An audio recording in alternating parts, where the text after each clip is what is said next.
Welcome back. I'm Dr. Tracy Knighton, Dr. Tracy, licensed professional counselor in the state of Georgia and South Carolina, and I am so glad you stopped by my YouTube channel again. So thank you so much. Listen, today I want to talk about 5 ways to overcome emotional overwhelm. If you are a woman over the age of 35, you probably experience some symptoms of emotional overwhelm. And if you are not quite sure what some of those symptoms are, check out a video that I've posted about 5 symptoms that are signs of emotional overwhelm. But today, I want to give you 5 ways that you can kind of put into your daily regimen now to help with some of that emotional overwhelm. So the truth of the matter is, once we get into our 40s and 50s, if you're like me, I'll be 54 this year, there are just things about this midlife that show up that make you realize, you know what? I can't operate at 1,000% all of the time like I used to in my 20s. Well, welcome to perimenopause and menopause. It doesn't mean that you're not still great. It just means that now you're going to do a better job of taking care of you. So here is 5 ways that you can overcome emotional overwhelm. Okay, y'all ready? Can I teach you? Can I show you? Here are 5 great ways that you can implement starting today. Here's the first one: set clear boundaries. Now, I know you're probably thinking, well, what do you mean by clear boundaries? Here's what I mean by clear boundaries. And I want to break it down to you just the same way that I break it down to the women that come to me for coaching and counseling. If you're driving along on a road and you come up on a sign that says no trespassing, that is a clear indication of somebody's boundaries, somebody's land boundary that they have put and given you a sign to say, this is my property, this is a boundary, do not trespass. So there's a sign that says, do not trespass private property, or it may say just simply do not trespass. But there's usually something else underneath that part that says, do not trespass. And it says violators will be prosecuted. So here's the thing. Setting crystal clear boundaries when it comes to property, it's pretty much the same way when it comes to our emotional health as well. Think of boundaries as limits. What is the absolute limit that you can have when it comes to your personal self, when it comes to you being able to tolerate what you're going to tolerate from another person? Okay, so think of boundaries as limits. But here's the thing, just like when we see a land boundary and somebody's roped off their land that says private property, do not trespass, it's a boundary, right? It's the same when it comes to your emotions. It is that person's responsibility that once they put a boundary in place, it is their responsibility to protect that boundary. So sis, here's what I want to say to you. Once you decide what your boundaries are, your emotional boundaries, once you decide what that is, once you decide what your limit is, it now becomes your responsibility to protect that boundary. Not only to protect that boundary, but it is your responsibility to protect that boundary with consistency. Because a boundary that's not protected with consistency is just a suggestion. And so in order to overcome emotional overwhelm, number 1, you've got to set clear boundaries, clear limitations. Here's the second thing that you should do to help overcome emotional overwhelm, and it's to develop a daily self-care regimen. Now, sometimes I'll ask women when they're coming to me for counseling and coaching, tell me about your self-care regimen. And yep, it sounds just like that. It sounds like crickets. They go, oh, well, I go get my nails done and I go get my hair done and occasionally I'll go get a massage.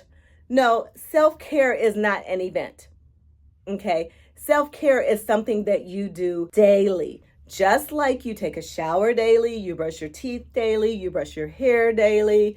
Self-care is something that you put in your routine daily for self-care. So I'll share with you one of my self-care daily regimens is watching something that makes me laugh every single day. I love laughter. Laughter lifts my spirit. Laughter helps me to decompress from the day. So part of my emotional self-care is to laugh. So that means that I'm either going to watch Tom and Jerry, the Flintstones, the Jetsons. I'm going to watch Big Bang Theory. I'm going to watch something that's going to make me laugh, because part of my daily self-care regimen is to laugh. Now, for somebody else, it may be to soak in a bathtub, for the last 30 minutes of the day. For somebody else, it may be to do something that they enjoy doing, like gardening, on a daily basis. But you need to develop a daily self-care regimen. That getting your nails done, getting your hair done, sis, going to get a massage, sis, girls' weekend, those are events. And that can be part of your monthly self-care regimen. But you should be doing something daily that pours into your spirit, that pours into your emotional wellness. Okay? So number one, how to overcome emotional overwhelm. Number one is to set boundaries. Number two is to develop a self-care regimen. A daily, I cannot stress that enough, daily self-care regimen. Here's number three. Can we just be honest? Listen, if we were sitting across from each other, I would be sipping my hot tea and I'll be looking at you like this. Sis, here's number three. Stop trying to be Superwoman.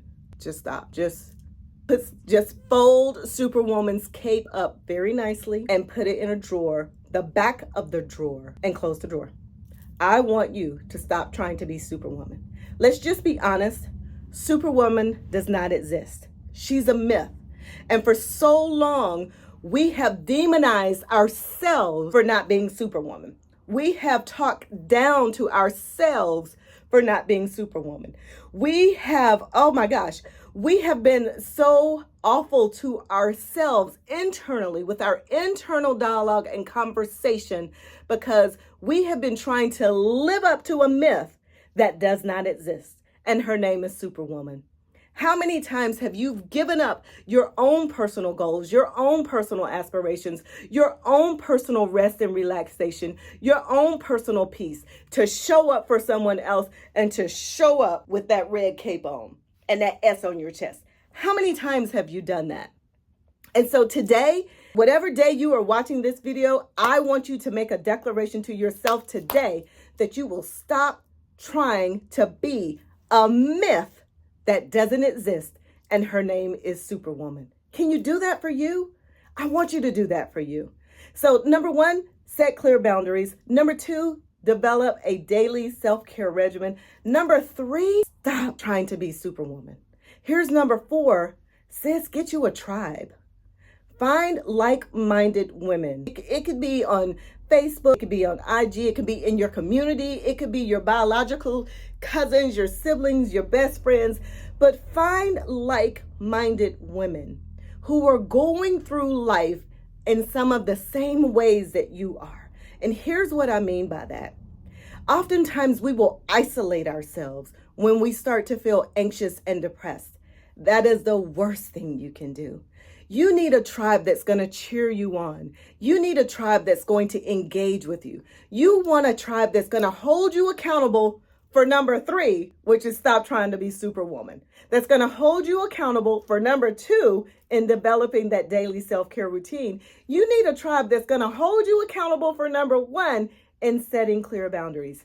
Find you a tribe, sis.